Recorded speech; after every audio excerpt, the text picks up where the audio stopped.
Hello again, Ian Stokey with Mastermind Games, back with a big one, the Rustbucket from the Star Nebula Corsairs faction of Relic Knights. Starting 09089 Cloudy Gray. So, Rustbucket is a mecha used by various pirate groups, usually scavenged, which is where its name comes from. And since pirates are making do, they tend to have more archaic weapons, slug throwers, more basic missile launchers, as opposed to the more advanced weapon systems of, say, I guess the Castellan, the Shattered Sword one, which don't have. And you'll notice the base is kind of different. Reason being, I think this item when I got it was a repack, and it didn't actually come with a base. It was the last one. I got this from a Noble Knight Games sale earlier this year, and it was the last one they had. I decided rather than return it, I'd just buy a separate resin base for it, and lucked out and found an appropriate sized one. So this one's just going to be a little different from my others, and that's just gonna be. So I'm doing this gray, this medium value gray, on essentially moving parts, feet and hands and the inside of joints.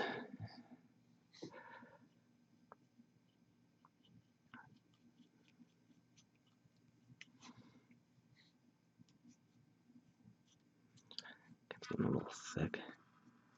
This is going to be really crude because of all the undercuts here. So it's also kind of a pain to assemble, especially on the arms, but it's not even close to the most aggravating model I've ever put together. Looks great though.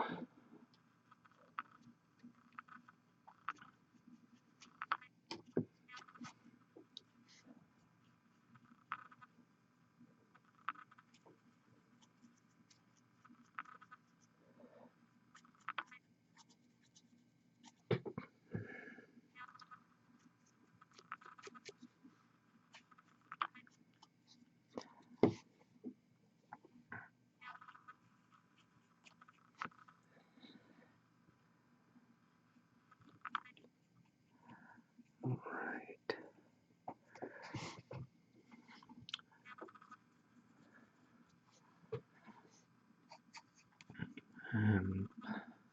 I literally have no idea what to say right this minute. Right now, just getting the feet.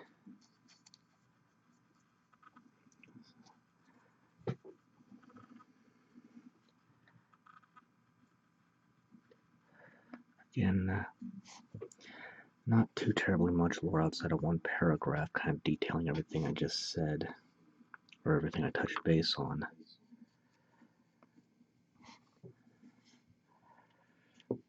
But despite all the pessimism about Relic Knights after the problems with the second edition Kickstarter, I still feel positive because the company may have gotten in over their heads, but they are at least trying to make things right. And their plan is at least succeeding somewhat. I need more of this paint, which might be problematic because I'm starting to run a little thin on it.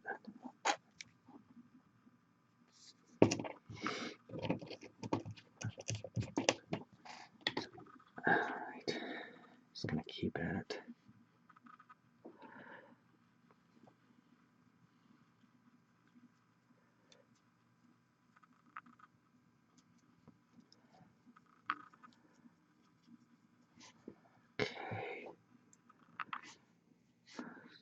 Okay, I do have some. I posted this on Facebook the other day on Mastermind Games website, but I am considering doing a price drop on my Battlegrounds terrain sets. But if I do that, essentially I'd be dropping it to what I would do it as a distributor discount, which means I would no longer offer a distributor discount to actual retailers, effectively meaning my products would only be available in my web store. I'm still mulling this idea over. I'm not set on it. It's something I am considering. So, just throwing that out there.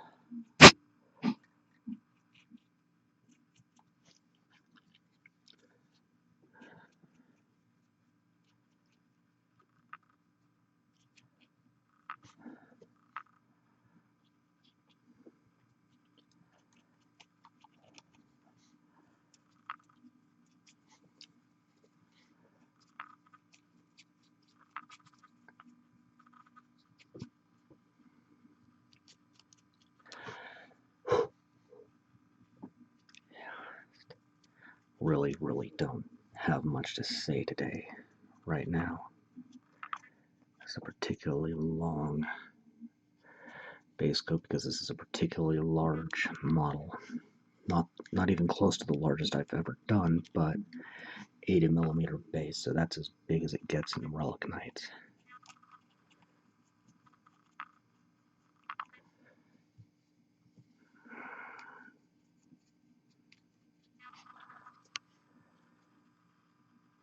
That got a little thick there.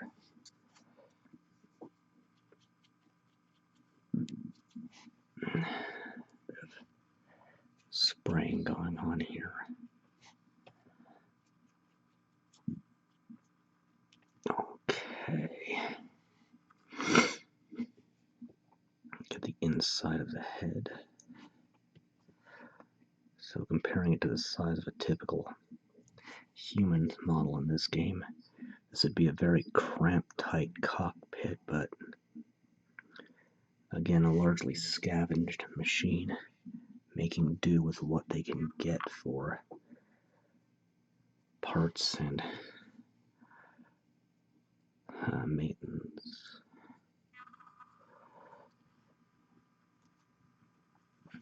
Also mentioned the fiction that rust buckets are as difficult as they are to construct, or too valuable to risk in just any mission, so they're left aside for the important ones. They're used for manual labor on board a ship, heavy lifting, and the pilots tend to sleep in hammocks straddled between the four legs, feeling safer beneath their oversized killbots. Okay, just about done with this color finally. Last bit is going on these thrusters.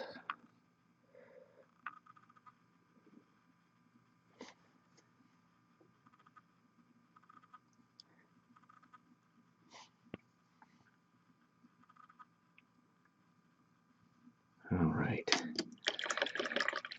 And I'm just going to go ahead and let that dry completely before moving on. So, back in a minute.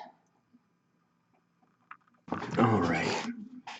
Stormy Gray 09088.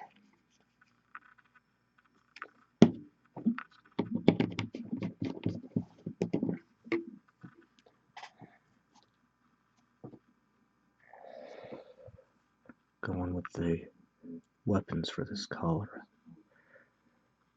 Being cautious not to nick the underlying gray around the hand here.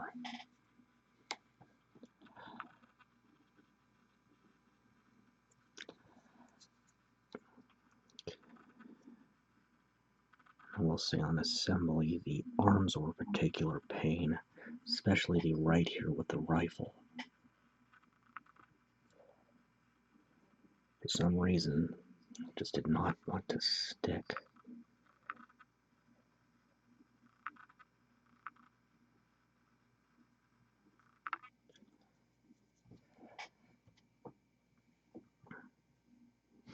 And this ammo belt was a separate part. It was flexible enough I didn't have to worry about it snapping on me. while I glued it in, but it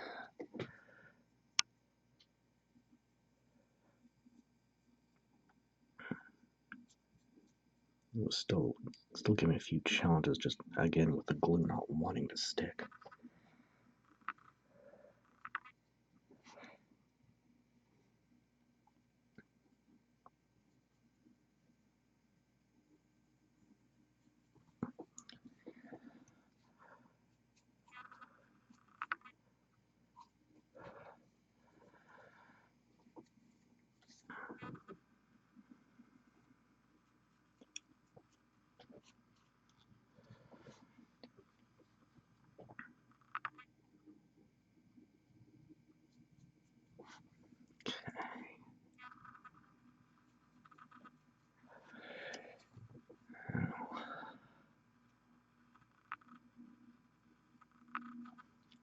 Try to get that little void. The torso here is actually not, no, it is symmetrical. There's another slot on the opposite side where an ammo belt could hypothetically plug into for maybe a variant weapon if they choose to redo this sculpt in the future and do some of the upgrades type things they were discussing, like with the variant weapons on that Cersei speed circuit mech that was in the Kickstarter.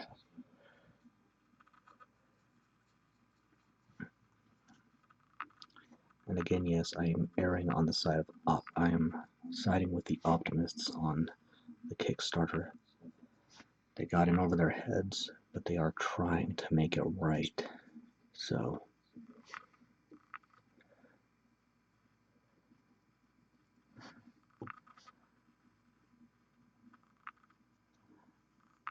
though that teaches me that my plan of doing my own business the slow way, going for this slow grind as opposed to a Kickstarter, is probably in my best interest, but that's just me on it.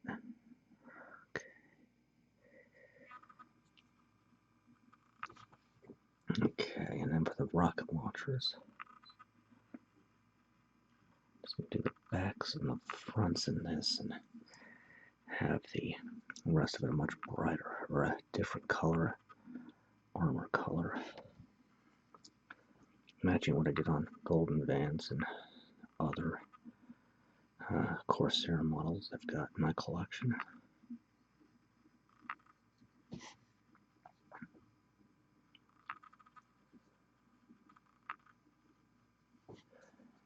Just using short, controlled strokes here.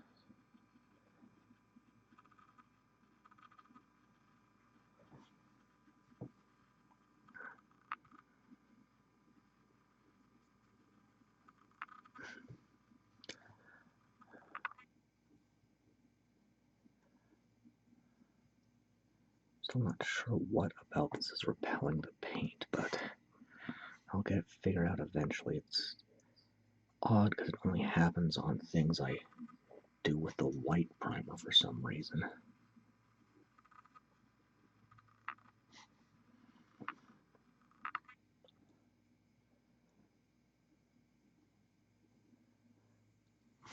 Okay.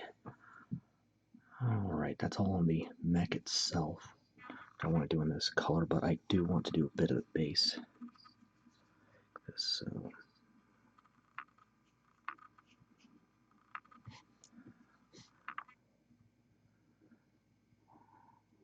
okay, let's see here. Again, this is not the sculpting I usually do. I just had to buy a base, and there weren't. The only ones available in this size were the Scenics like this, so it's just going to be the, as I said earlier, the oddball in my collection. A little more of the paint. Not too much.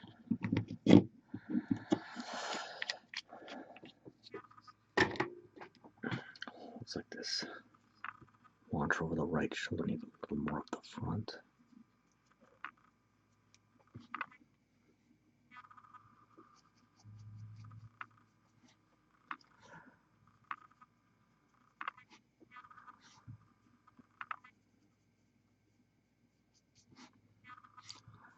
If I remember right, this was a secret weapon miniatures base. I think if I remember right, it was flight deck. But just to throw that out there, I'll say I am neither pleased nor displeased with it. I would have preferred to do to have the base it was supposed to come with and just do my usual sculpting, but it is what it is. It happened. I just have to deal with it.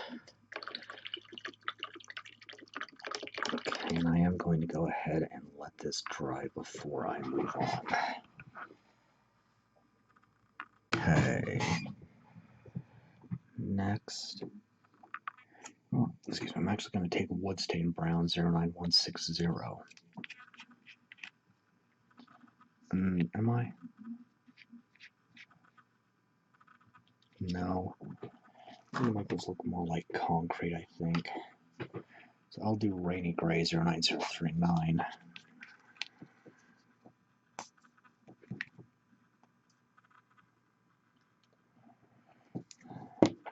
Just going to go on the debris. So thus far I've used 3 different grays for different effects. And be real careful where the feet are touching the base. So the Rainy Gray is substantially lighter than the Cloudy Gray, but not as light as the Misty Gray that's usually used as a highlight for this.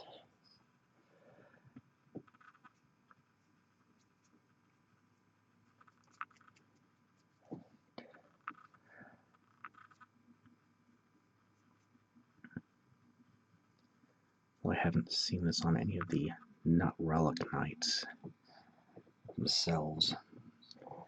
So far, many of the large models seem to have a scenic base. The Dahan, for example, has got that big rock it's clinging onto. Yeah, I'm losing my ability to speak. I work with a lot of people who can barely speak any cohesive language, so it's kind of a bad influence on me.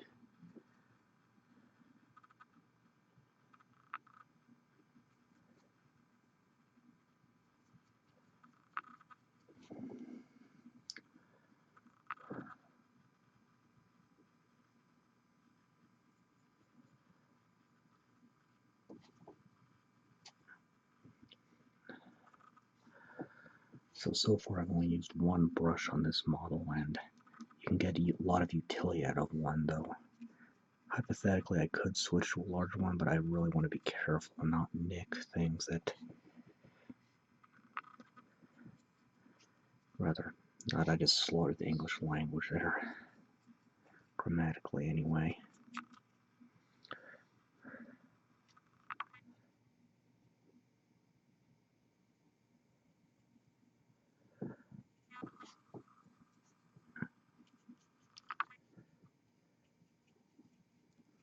In that pipe, I'll do in a different color.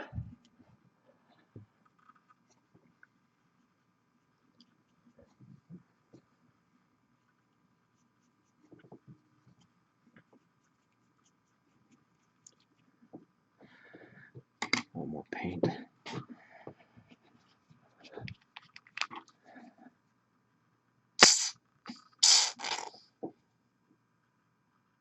Hell, these things make just lovely. So just, these things make lovely sounds when they're running out of paint. Boy. Like I said, I have a day job with a lot of people who really don't speak. It's terrifying as they are native English speakers who really don't know how to speak English.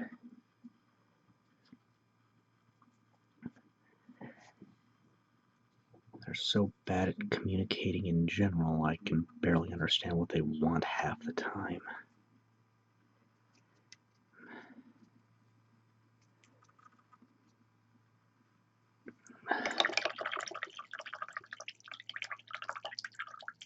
Okay.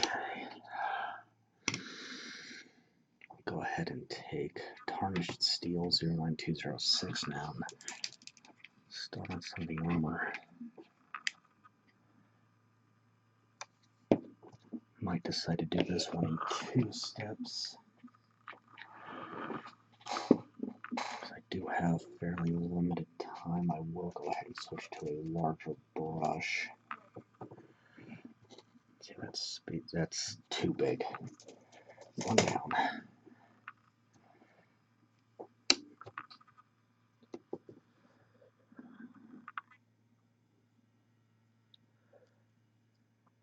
It's going to get a blanket coating on the armor, but I will pick out some specific panels in a brighter color later.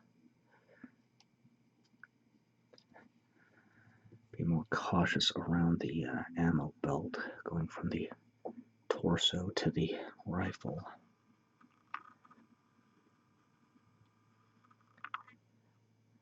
And while most games will list specific weapons by name, Relic Knights lists more like attacks that could constitute multiple weapons or even something that isn't visible on the model. I don't consider that a drawback, it's simply part of the fluff. So it's definitely not what most hobby gamers are used to, but it's fine.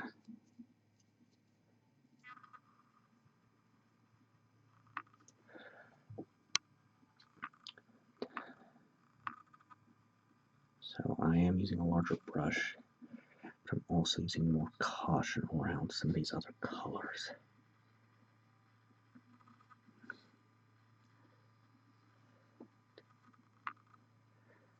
Maybe I'm slowing down a bit more than I need to, but better to err on the side of caution in a case like this.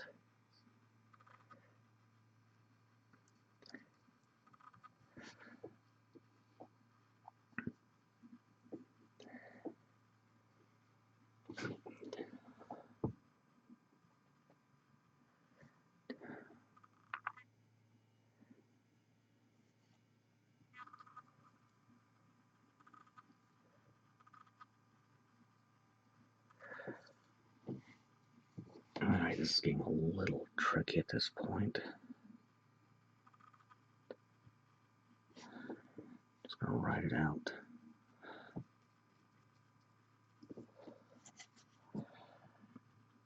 Just gonna write it out and roll with it. So trying not to nick the base where the legs connect to the upper torso here.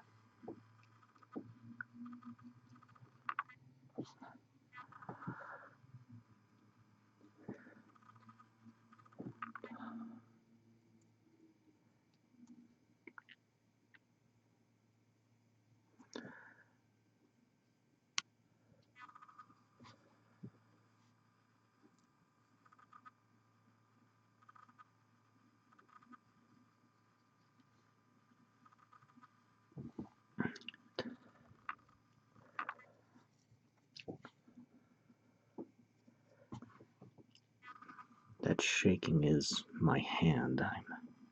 It's been a long week.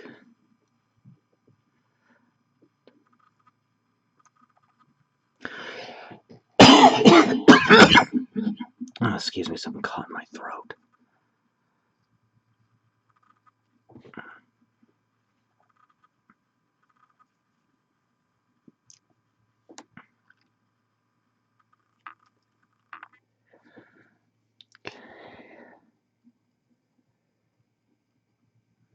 Using short, controlled strokes. And some of these pieces, like the shields. Okay, I really should have done the elbows in the other gray first. I didn't catch that in time. I'll backtrack and fix that off camera. Anyway, on the shields, that's a piece where it could have been done as a partial assembly, painted and then glued on, but as I've stated, I prefer not to do that unless it's unavoidable. But that's, again, my personal taste regarding this. I need more paint.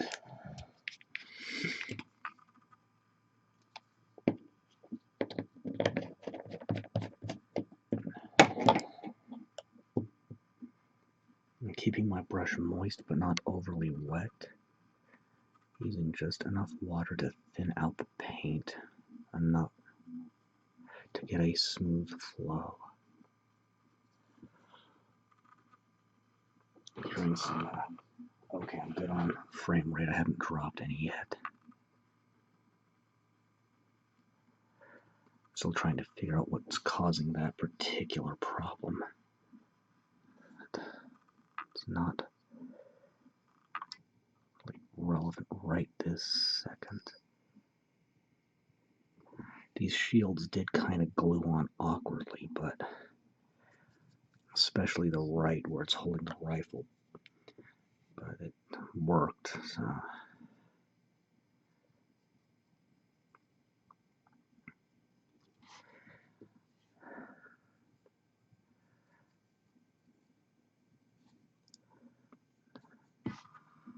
I'm assuming that this model was designed in CAD or some other 3D printing compatible software.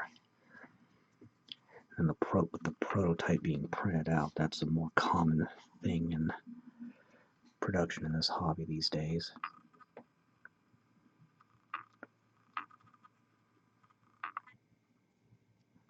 And I'll probably switch to it myself at some point for my own business once I've got the money and the space to do so, but it's an industry shift, just like the shift from metal to plastic and resin. When the previous material was no longer economically viable, so companies switched to something that was more monetarily sustainable.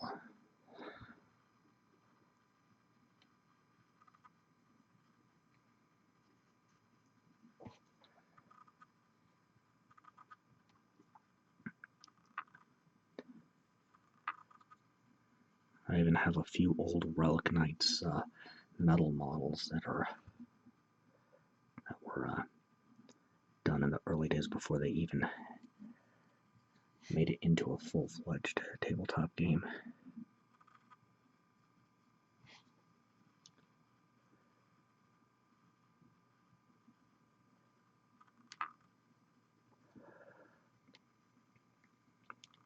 Just about done. I see another space I missed on the gray on this leg here. I'll be doing some touch-ups in a bit anyway, so I'll take care of that as well.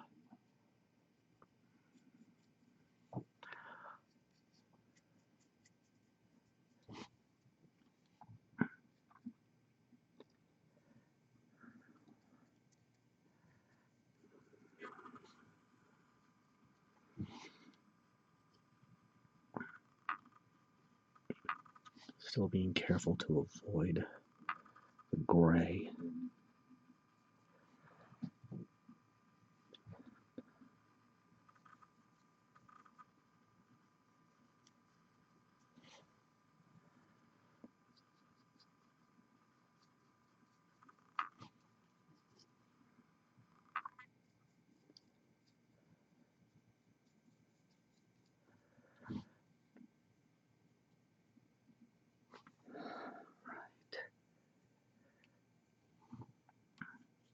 Just about there. Got a little more paint again. That's just the price you pay on larger models. Larger surface areas equals more paint. Just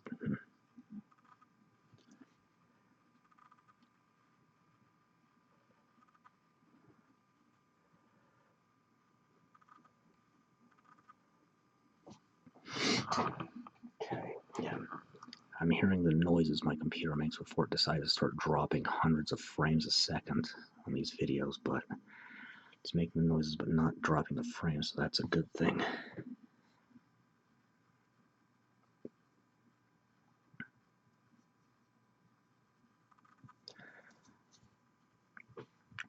Alright, that's got the entirety there, but there's a few details on the basing. This pipe here, At least I think it's a pipe. And then this channel along the edge here comes out the other side here. Okay. I'll hit a few touch-ups and come back and start putting some more color on in a minute. Okay. Now let's add a little color here. Got a bit on the shoulder one to touch up. Alright, Antique Gold 09050.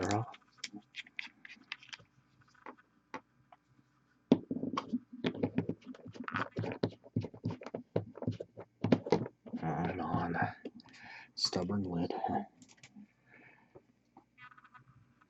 So I'm going to pick out these Jolly Rogers and the ID number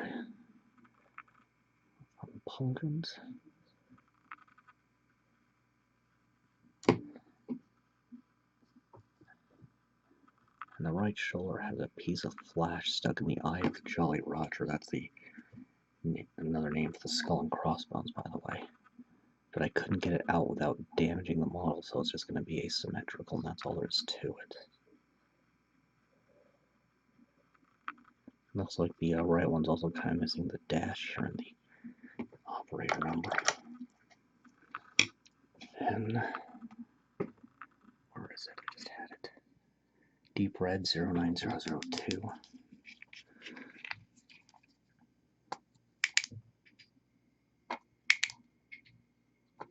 This one's running a bit thin.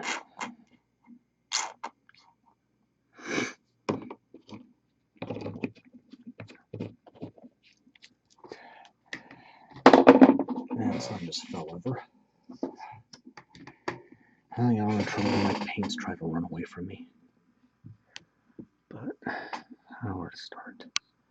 So for the sake of adding some color in,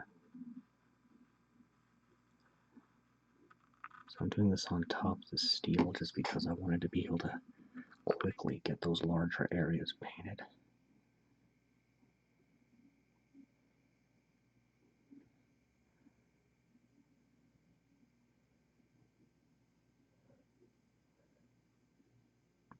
So I'm just picking out some select panels.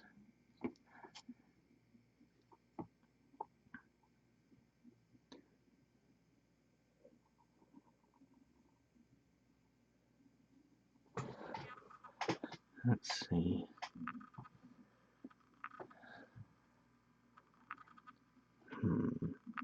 Yeah, we'll do the big panel in the front here.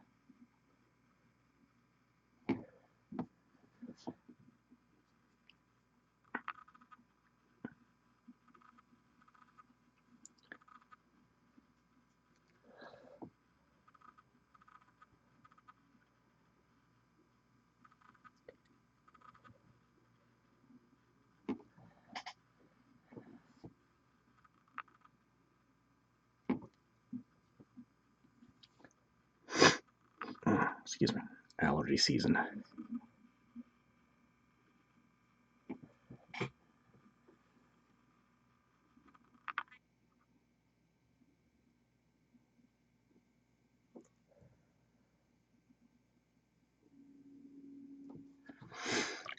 Well, and I just put my thumb in it. Alright. Let's switch to a smaller brush. This isn't working out very well.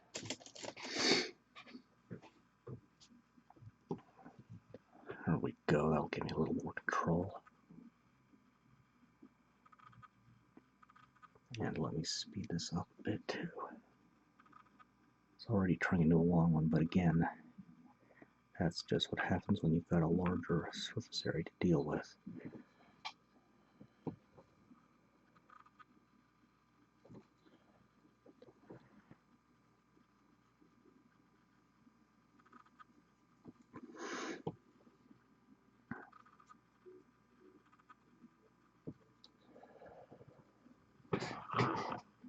Okay, I was dropping frames again. Looks like it's not totally of control yet, though. Make a few panels on the back match. Just want to give a little more color here.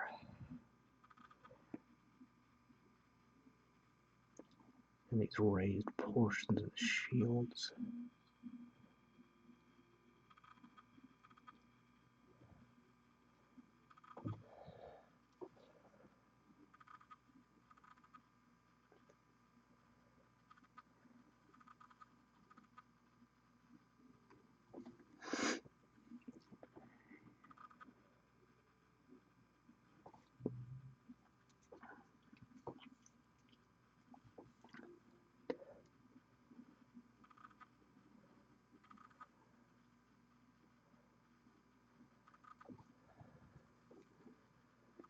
Embracing my right hand, which is my dominant, on my left, which is holding model. So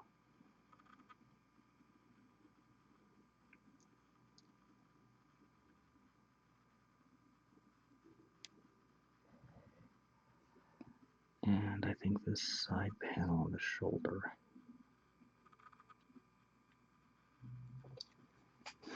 and get the one on the opposite.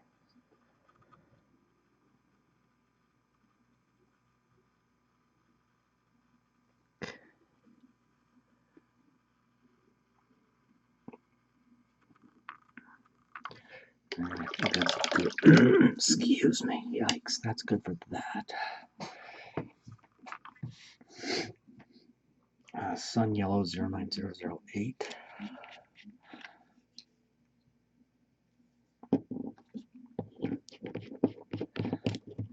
This is just going on a specific portion of the base.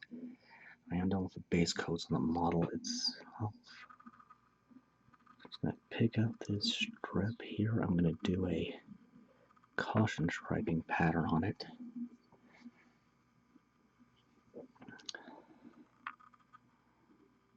And the base for the actual model that it's resting on is not actually perfectly flat, so it did not go flush with the base here. Though I don't think I'll use any flock to patch it up. And then Shield Brown 09161. I'll have this second set of panels at least matching the wood of the other Star Nebula Corsair bases I've done.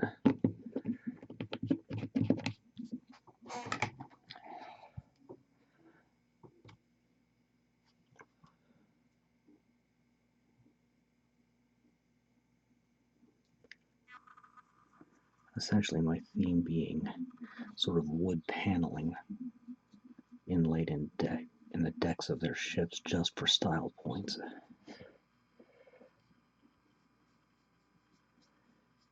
Because why not?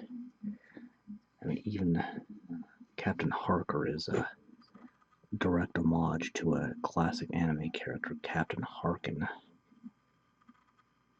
who I believe is associated with Galaxy Express 39, that series as well, but I'm not completely certain. I believe it was at least done by the same artists, but regardless. Okay. And that's base coat, so let it all dry up and then start shading. Alright, time to start shading, so Ancient Bronze 09049.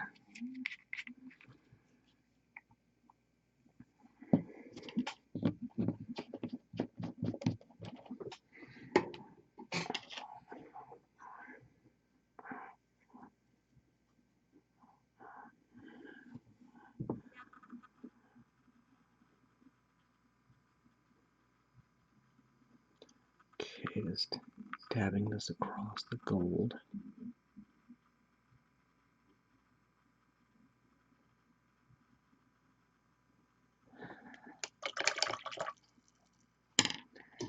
And red brick 09001.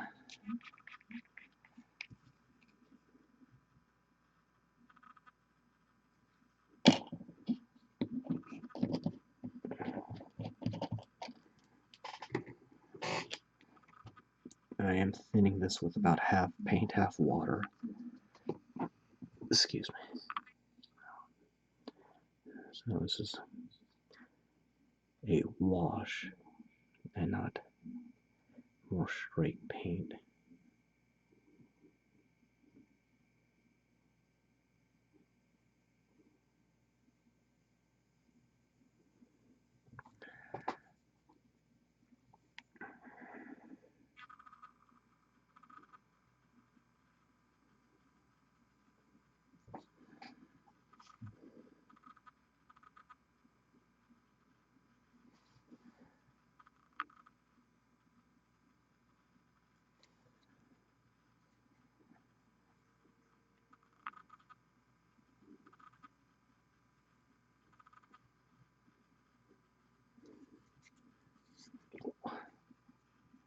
Lost my grip there for a second.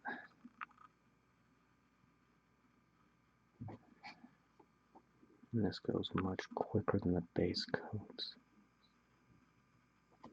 Paint flows more readily in this step. But with that in mind, you want to start on the highest areas, because this is a very liquid.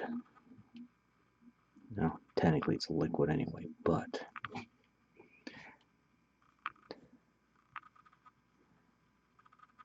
it'll flow and go just about everywhere.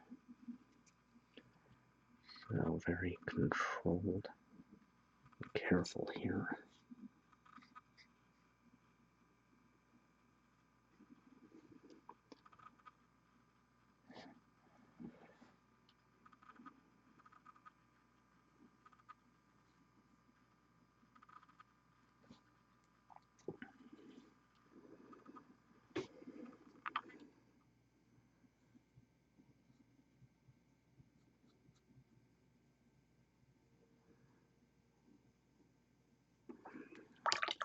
Alright, I'll do some work on the weapons with pure black. Do I want to do this yet? Yes, pure black 09037. And this one, it's difficult to shade with straight black because it's very easy to muddy up your details. So you'll want at least 2 to 3 parts water for every part paint we're using pure black. Just going over the barrels of the rocket launchers, I'm making sure to actually get inside the tubes, because that in the end will be painted black anyway. I want to, and sorry to lose my train of thought here. This is the last thing I am doing before I go to bed, which means A, the shade will be dry by the time I wake up, but B, I'm a little loopy right this second, and then the inside of the optic. Now the optic's going to get picked out later in another color, but I think I might have just screwed that up. You know what? It's okay. If that's darker on the inside, then I'll just make the lighting effect I do later stand out all the more. So, and then the ammo belt. Making sure to keep my brush nice and wet.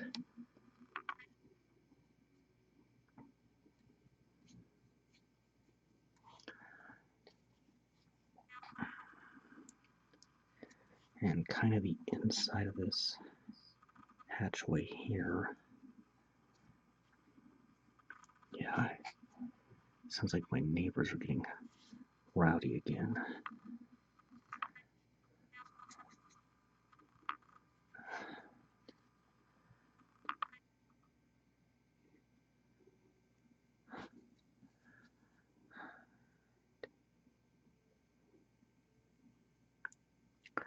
And this darker gray shaded with black is a nice military looking color for weaponry.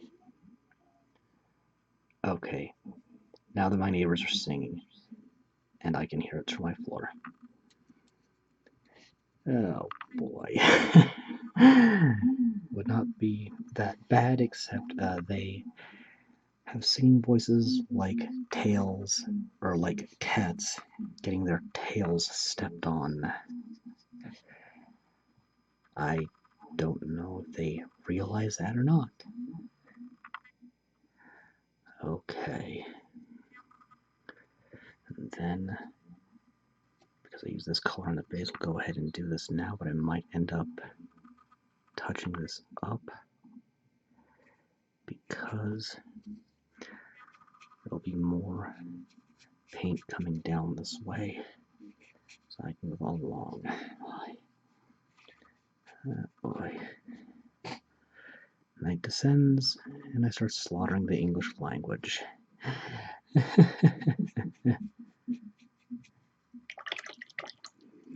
And I think that's okay for now. That right there bled a bit, so I'm going to use the brush devoid of paint and just try to absorb some of that.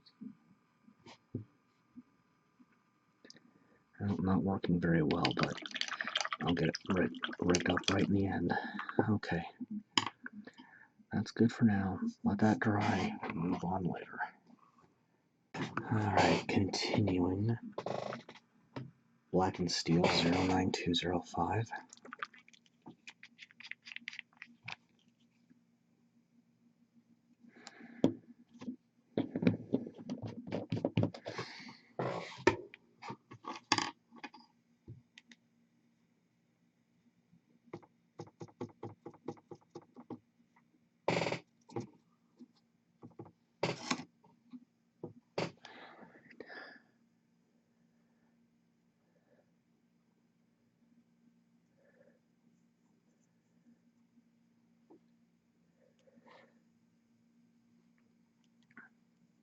Going around the metal here, careful to avoid the red I just did.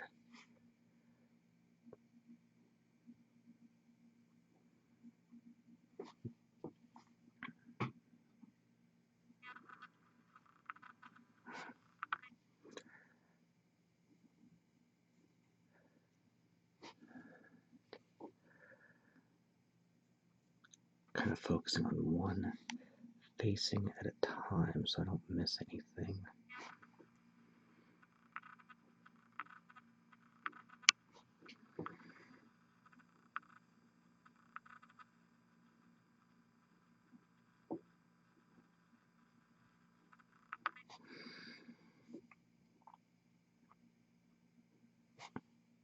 Keep my brush wet, and I've thinned out with about half water.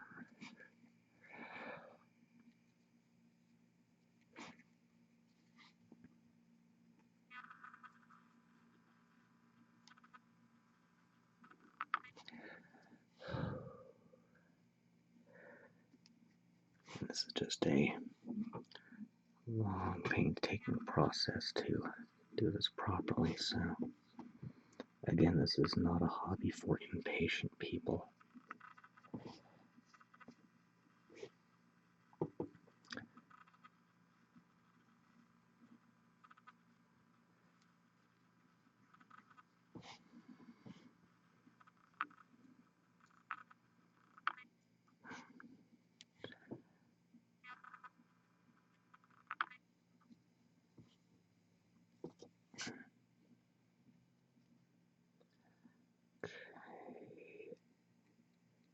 Okay. Letting that flow into the crevices. It's one of the biggest keys to this technique.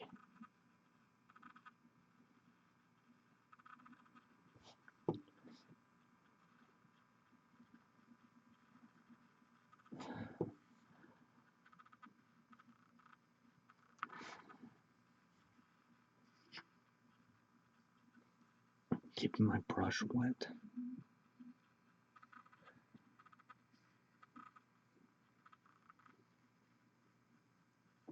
Trying not to nick the ammo belt I did last time.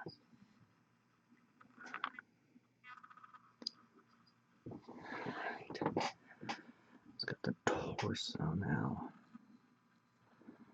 Start with the arm on the inner surface.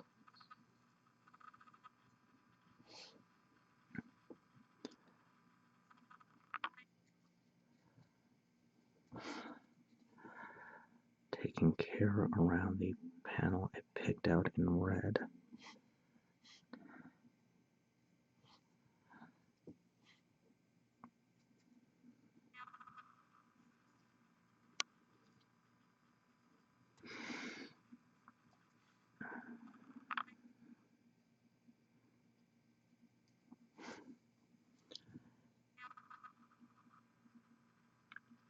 And going around the skull.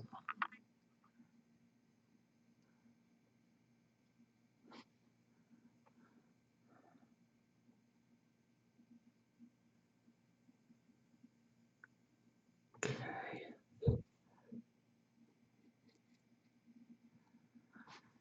Forearm.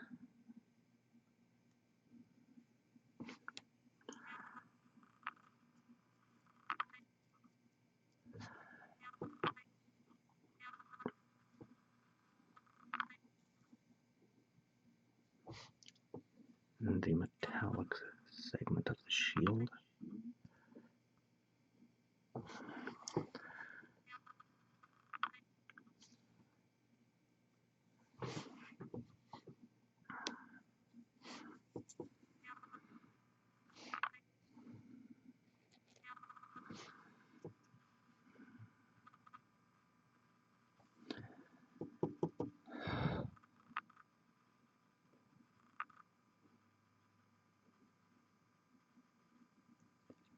Channel in the shield.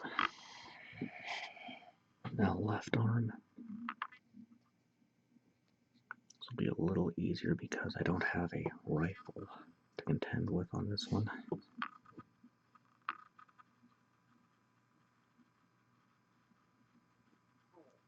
I'm just dabbing in between the raised areas on that emblem.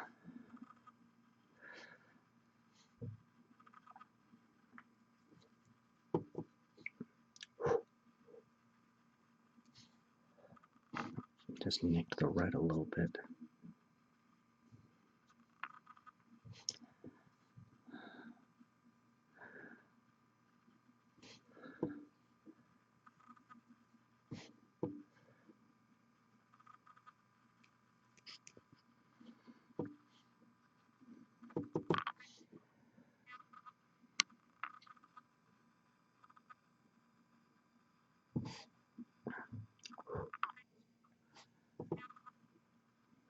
Yeah, I'm actually got a bad habit of actually holding my breath when I end up concentrating a little too hard on things like this.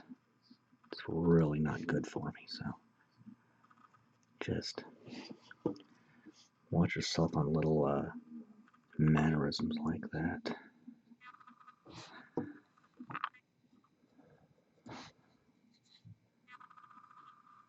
This is meticulous, painstaking work. And it's also one of those things where you basically got one shot to do it. Otherwise, you're going to end up stripping paint.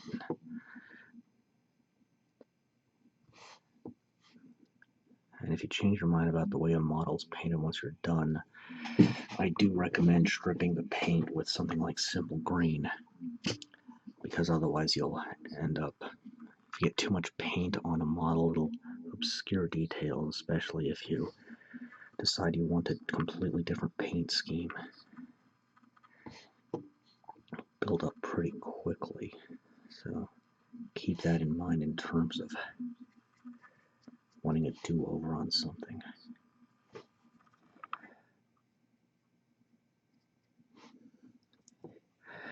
This is going faster than the base coat, and it is still a bit nerve-wracking.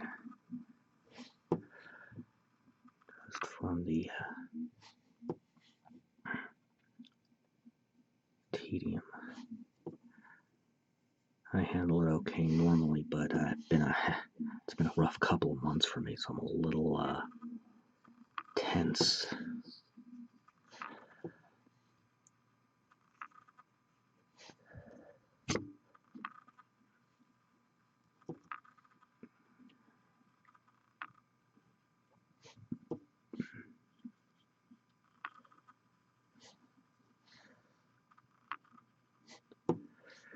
just about done. Going along the inside, avoiding the red. Trying not to go so fast that I make air bubbles, though. I've already made a few, so I need to slow down a bit. I do want to just get this dealt with.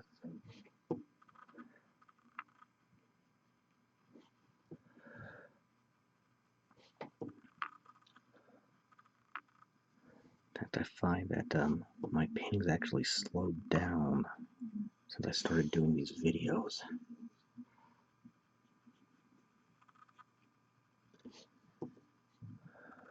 Because typically I'd work on multiple models with similar color schemes simultaneously. But for recording purposes, it's more practical to do one at a time.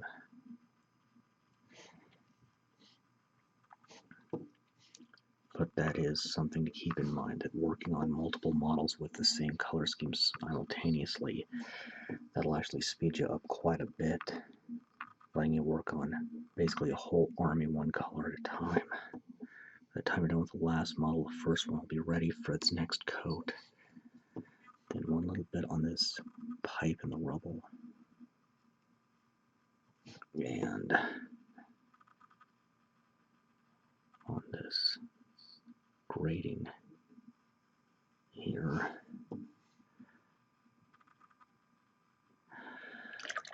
Okay, got one base coat on the Rustbucket itself, or shade, excuse me, and then one or two on the basing. So nearly there on that. Okay, Stormy Gray 09088. A little more than that.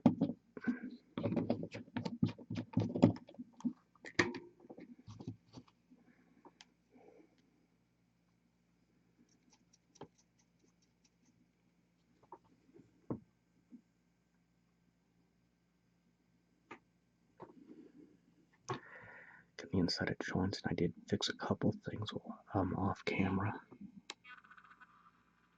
So I wound up kind of missing the interior of the elbow here.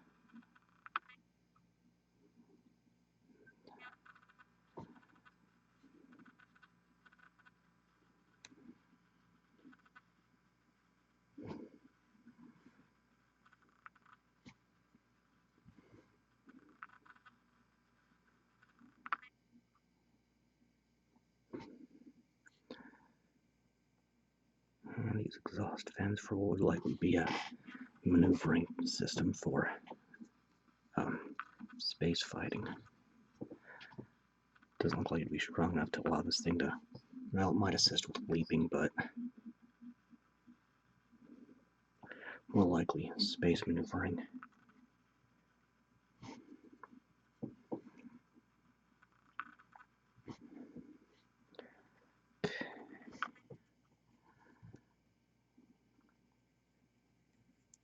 So normally I burn through a couple of videos on Wednesdays and Thursdays, but that's not going to happen this week because of the holidays, so.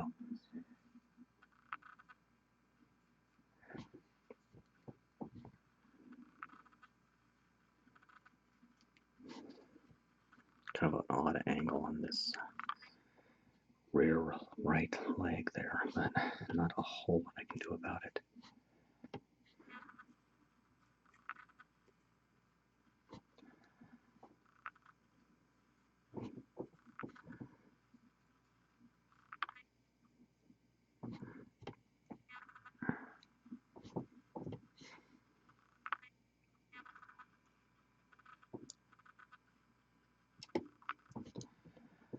Trying to get solid coverage and letting the paint flow into the recessed areas.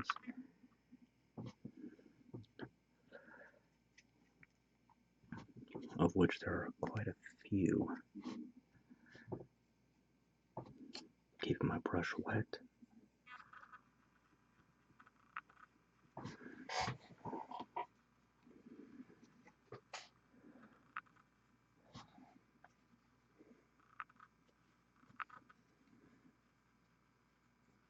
Okay. And I almost forgot about the hands.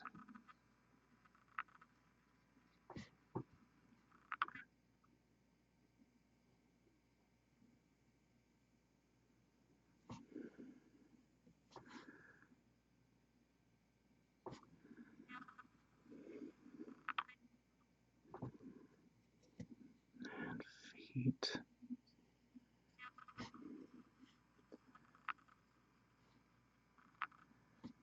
So, endless debate on how a mecha would compare to a tank in real world, and a lot of that debate centers on how they're portrayed, but some of them more, let me think.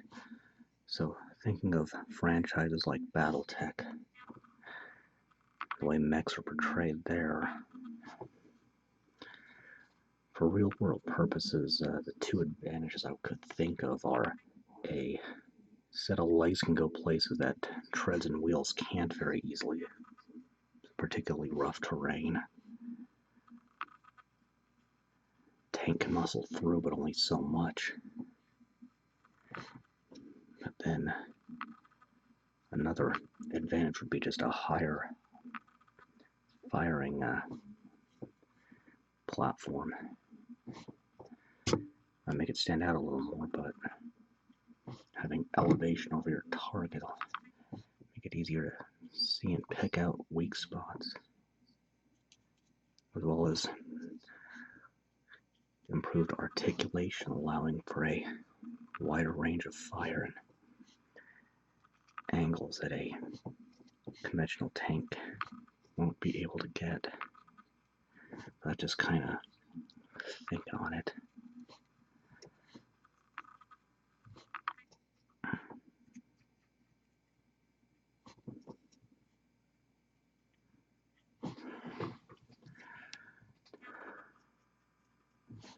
I know there were a couple of engineering firms, one Japanese and one American, trying to make their own little mecha, and with the plan on having them go head to head in a mock battle. I don't know. I know that happened. I don't know how it ended.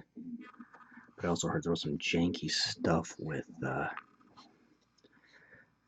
rules that wound up giving one side an advantage over the other. But again, I haven't heard of that. How that went exactly.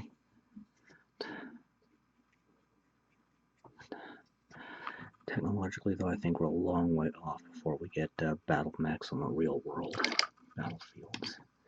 Use a little bit more of this. And I'm going to do 2 shades on this rubble, at least the concrete part of it. This will be the first.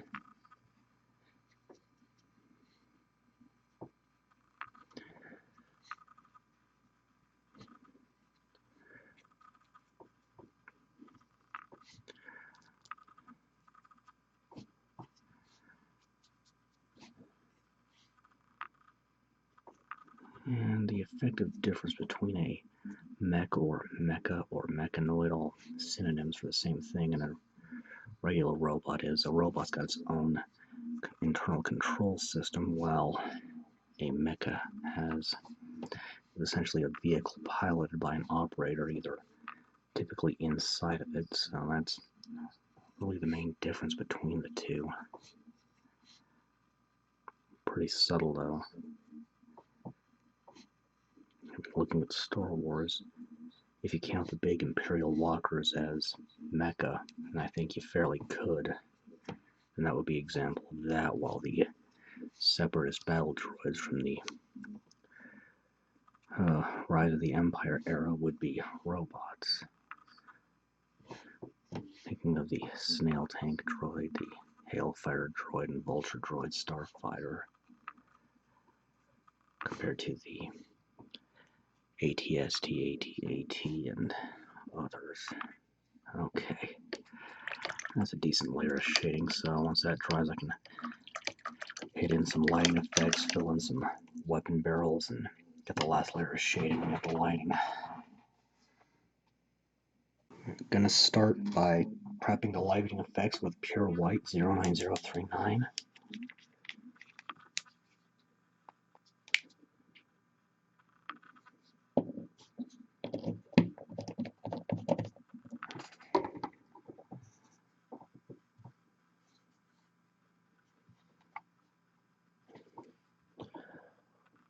lens in the eye.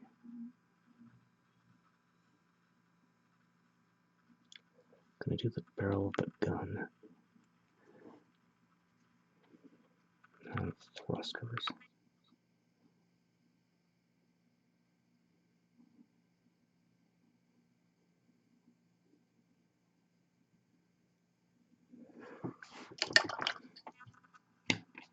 And pure black 09037. Just going to fill in and darken the tubes on the rocket launchers.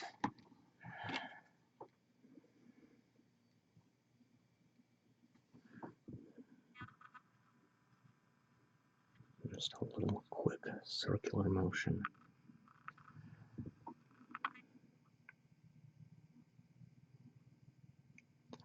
So one thing about the technology and how it interacts with Esper is a lot of tech ends up using Esper.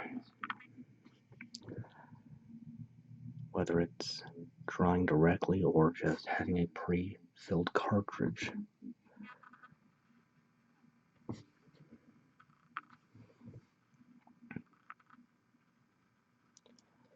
So essentially, a lot of guns that end up using magic one way or another.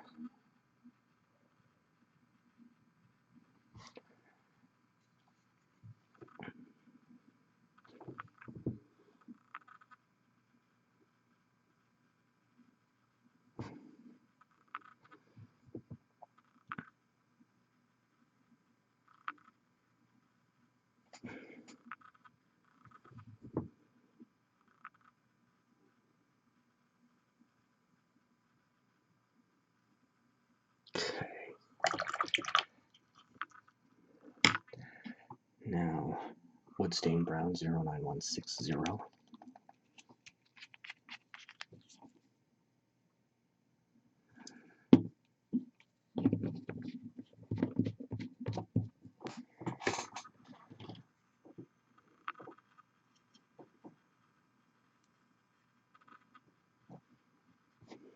Gonna thin this out a little extra, I think. So this is gonna go across the paneling here.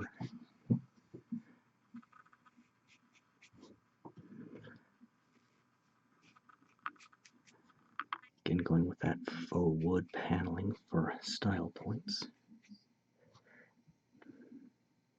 Be careful not to nick the yellow here. So I am going to touch it up probably off camera before I start to highlight in detail. And I'm going to do another layer. And thin a little more, I think, over the concrete. Get a dirtier look.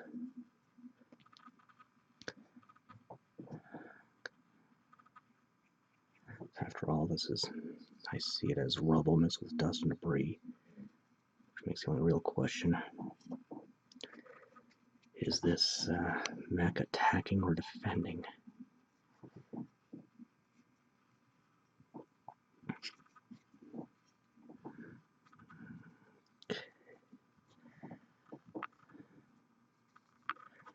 And I'm not too concerned about getting a completely solid shading on this with this color. Just a bit. Just have to give a second effect here, mostly in the crevices and cracks. That's pretty good. And where is it? That's a good question. Here it is. Coppery Orange 09102. Again, the Star Nebula Corsairs associated Esper color is Chaos Orange. So white should be dry enough, so I'm going to thin this out a little more than usual, 2 to 3 parts water, 1 part paint, and just a quick little thrusters, gun barrel, and the optic. Making sure some of that orange shows, or some of the white, excuse me, shows through. And it's not bad.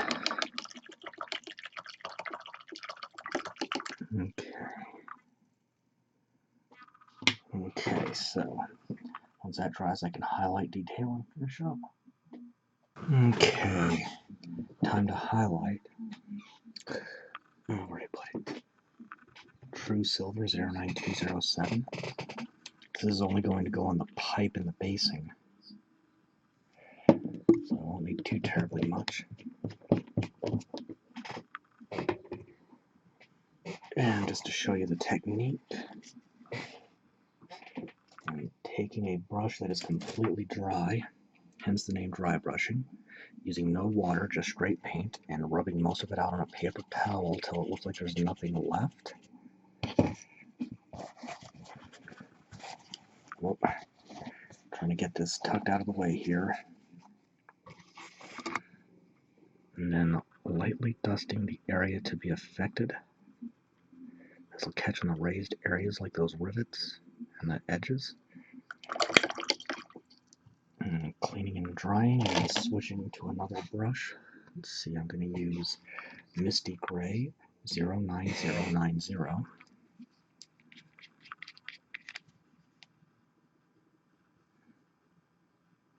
A little more. This is going to have a substantial area to cover.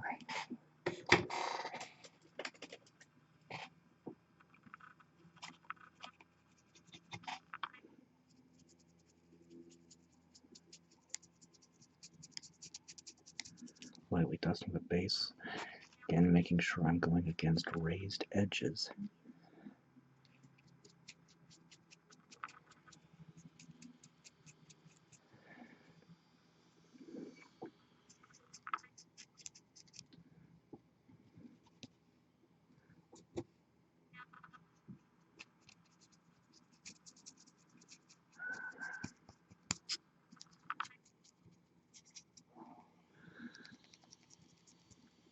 And then for the feet, hands, and other exposed joints, I just realized I may have forgotten to shade something. I'm going for the most readily visible areas first.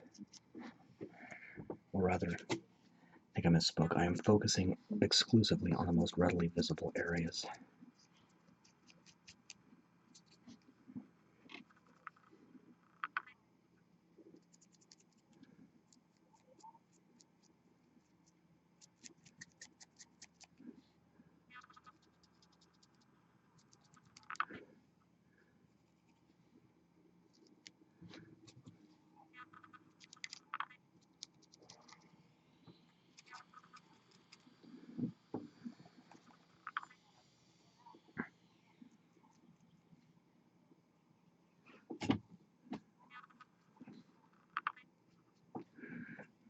Then dusting on the upper legs and pelvis, going each quarter here between the limbs.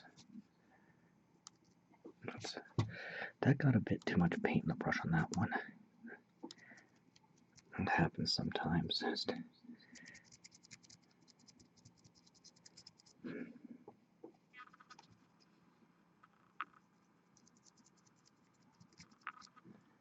Trying to be really light with this. Okay. Just a bit in around the optic.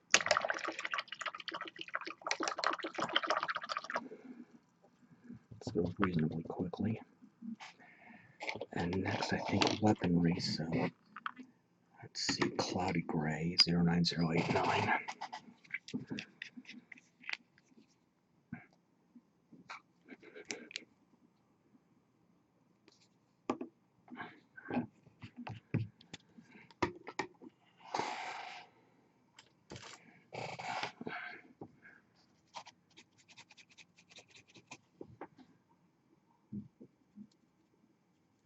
Going against the edges on these launchers.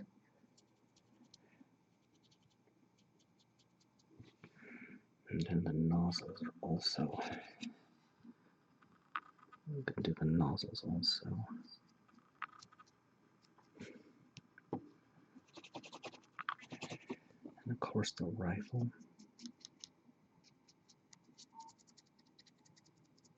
It was wiggling a little bit, but I'm not too worried about it. It's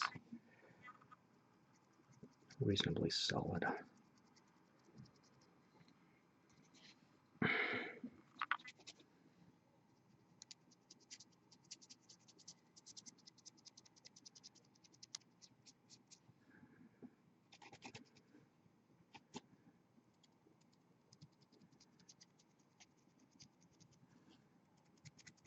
Going across the top as well.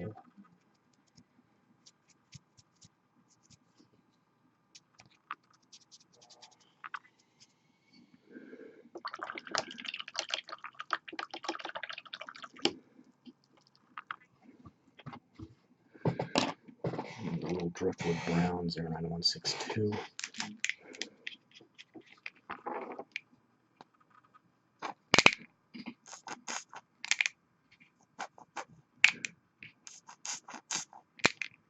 Unfortunately, this one is really about shot.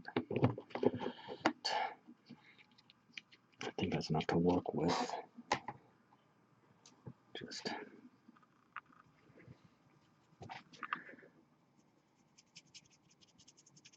like dusting across the wood here.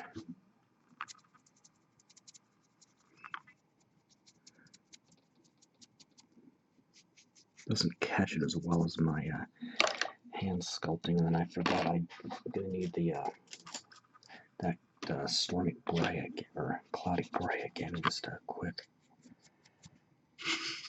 dusting across the base here. I'm taking that blue silver because I forgot another part of the base.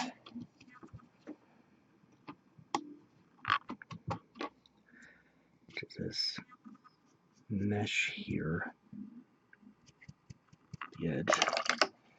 Now, Gunmetal blue 09126.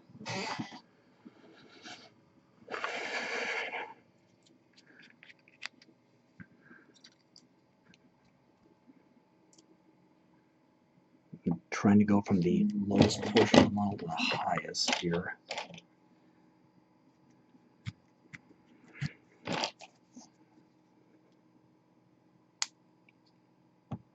That may or may not be enough. I think this one is starting to dry out a bit, which affects the quality. You'll want a ragged feathered brush for this. So,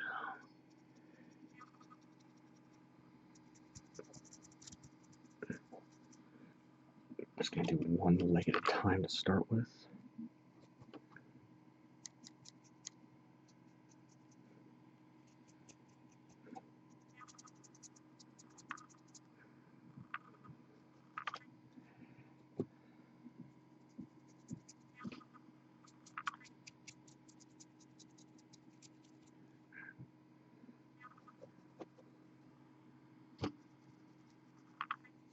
Whoa, and I punched my camera twice. Okay, that right there is a bit too much paint in the brush.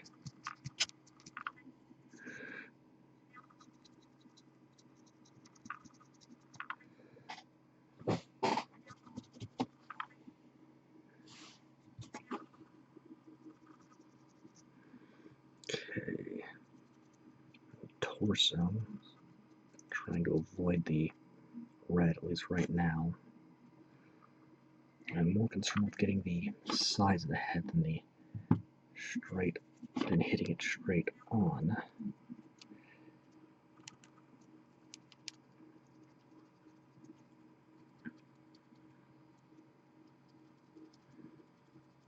Overall, a pretty dark color scheme.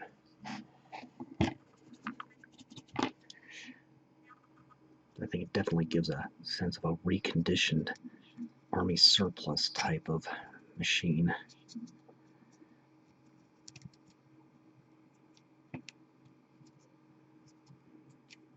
Yeah, I can't get to the sides too well, so I'm not going to do too much with them. And then the arms. I'm going to go more around the edges of these plates here.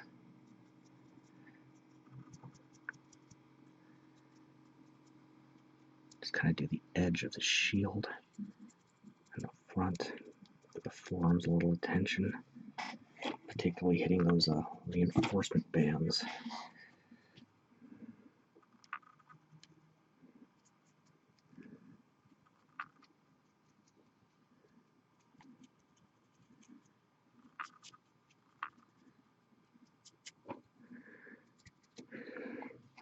It's got exactly enough paint to do the job here.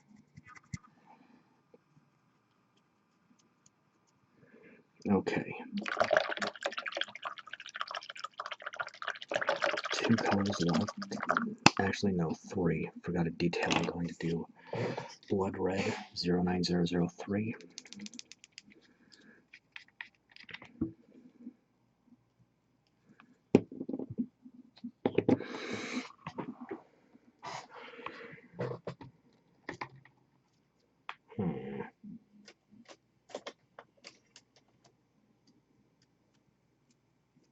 Not that one.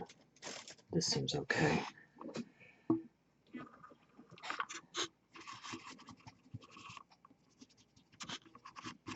Whoa. 3 times this clip I punched my camera. You want your brush ragged and feathered, but not too stiff.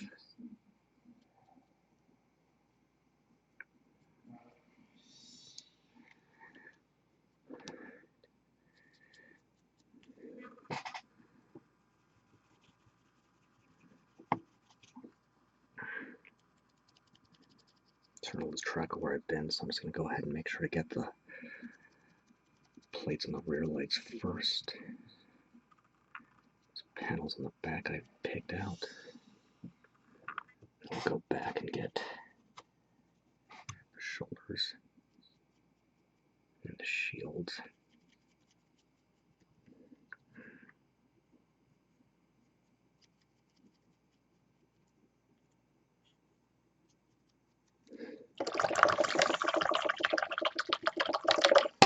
Second to last.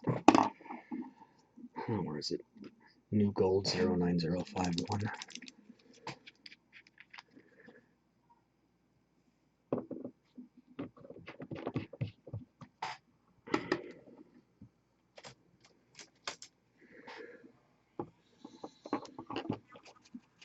And a quick dusting on the emblems.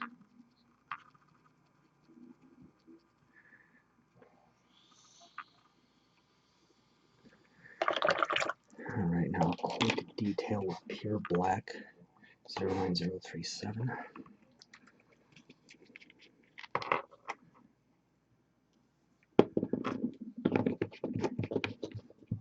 Let's see, do I have a tiny flathead brush? Seems I do not, so I'll have to just improvise with the second closest.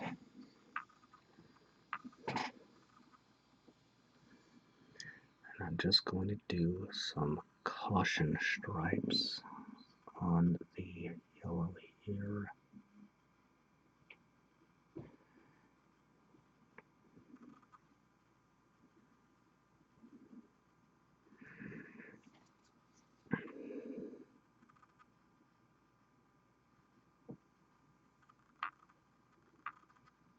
That's okay. Now the only thing I'll have to do is take a little more coppery orange 09102 and line the base to wrap up.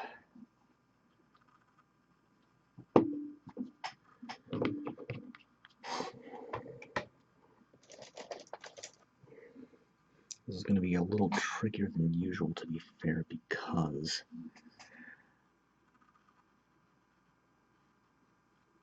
the edge is much sharper between the base and the textured surface. So the risk of getting this paint on the top is actually much higher than usual.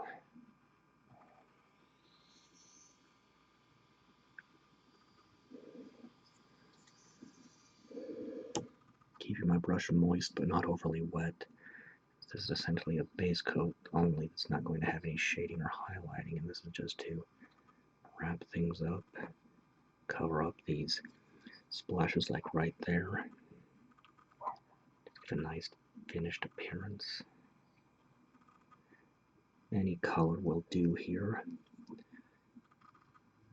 I just choose for Relic Knights to do something that falls in line with the factions associated as per color, or potential lack thereof.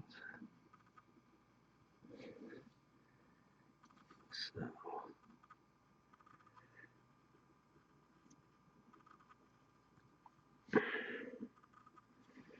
just really being cautious, kind of using the side of the brush like this is helping substantially. That I'm still being very careful.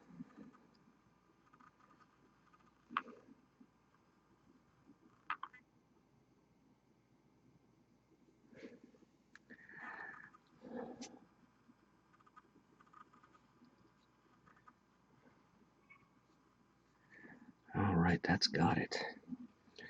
And now the Rustbucket is ready to raid and pillage. All that's left is to spray it down with a varnish to seal the paint, which I can't show because that involves an aerosol can, which you do not want to use indoors. So, one more Relic Knights video coming up soon. Then I'm going to switch to Malifaux for a bit, and probably interject some more Relic Knights once I receive what I just ordered. So, until next time, I am Ian Stuckey with Mastermind Games, signing out.